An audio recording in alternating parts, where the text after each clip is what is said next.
Hello all. இந்த வீடியோவில் நீங்கள் பார்க்குறது என்னென்னா புளிச்சப்பழம், புளிச்சாம்பழம் அப்படின்னு கூட சொல்லுவோம். இது வந்து எங்கள் ஏரியாவில் நான் இருக்கிறத பார்த்திங்கன்னா திருநெல்வேலி சைடு இருக்கேன். ஸோ அங்கே வந்து இது வந்து இந்த வேலிச்செடி, முள்ளிச்செடி அதுக்கிட்டலாம் அது தானாகவே வளர்ந்தே இருக்கும்.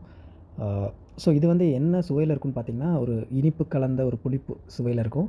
இது வந்து ஜஸ்ட் நாங்கள் வந்து வெளியில் இருக்க அந்த ஃப்ளஷ் இருக்குல்ல, ஸோ அதை மட்டும் தான் நாங்கள் சாப்பிடுவோம். கொட்டையை வந்து துப்பிடுவோம். ப்ளஸ் ரொம்ப கம்மியாக தான் இருக்கும். ஓகேங்களா?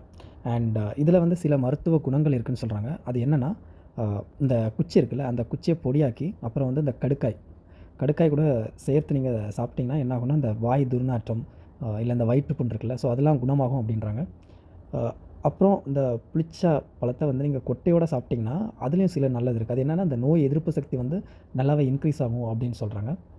அண்ட் இந்த புளிச்சம்பழத்தில் வேறு என்னெல்லாம் இருக்குதுன்னு பார்த்தீங்கன்னா, இந்த calcium, vitamins, proteins, carbohydrates, so இது எல்லாமே இது எல்லாமே இருக்குது.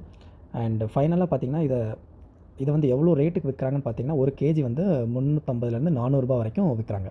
ஸோ மேலும் இதே மாதிரி உங்களுக்கு இன்ட்ரெஸ்டிங்கான இன்ஃபர்மேஷன் ஏதாவது தெரிஞ்சுக்கணுமா, அப்போ மறக்காமல் என்னோட யூடியூப் சேனலுக்குள்ளே போய் பாருங்கள். இதே மாதிரி நிறையா வீடியோ நான் போட்டிருக்கேன். சப்ஸ்கிரைப் பண்ணி மறக்காமல் சப்போர்ட் பண்ணுங்கள். இந்த வீடியோ பிடிச்சா லைக் தட்டி விட்ருங்க. நன்றி.